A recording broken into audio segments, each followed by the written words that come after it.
সুপ্রিয় দর্শক, আমাদের মাঠের পাট অনেকটাই বড় হয়ে গেছে। দেখুন, চারপাশে শুধু পাট আর পাট।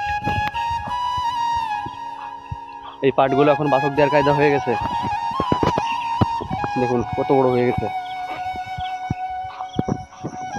এই যে পাটগুলো, এই পাটগুলো এখন বাছক দিতে হবে, বাছক দেবে।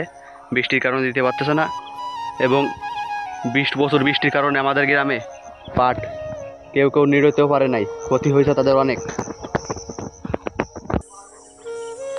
বন্ধুরা দেখুন, আমার থেকেও কত বড় বড় বড় পাট হয়ে গেছে। দেখুন লম্বা।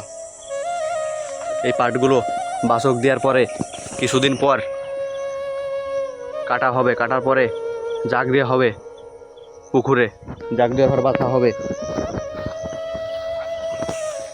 কিছু কিছু জমিতে দেখুন না নির্ণয়ের কারণে দেখুন ঘাস হয়েছে, কি হয় পাট পাতলা পাতলা হয়েছে।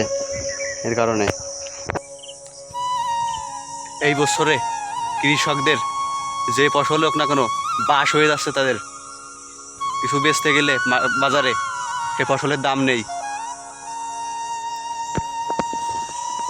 প্রচুর বাস হয়ে যাচ্ছে। এবার বাস হলে পরে চাষারা বাঁচবে কী করে বলুন বন্ধুরা। এবছরে পেঁয়াজের কোনো দামই নেই। চাষাদের কৃষকদের হয়ে যাচ্ছে বাস। এই বছরে প্রচুর বাস হয়ে গেছে। এখন পাটেও যদি দাম না বাড়ে, কৃষকদের প্রচুর বাস হয়ে যাবে, ধারণার বাইরে। এবং এই পাটগুলো দেখুন, এই কাঠগুলো বৃষ্টির কারণে তলে বৃষ্টি বন্ধু বেঁধে যাওয়ার কারণে পাট বলিনি। আর এই বেশটা দেখুন কত লম্বা হয়েছে পাট, প্রচুর বৃষ্টির কারণে।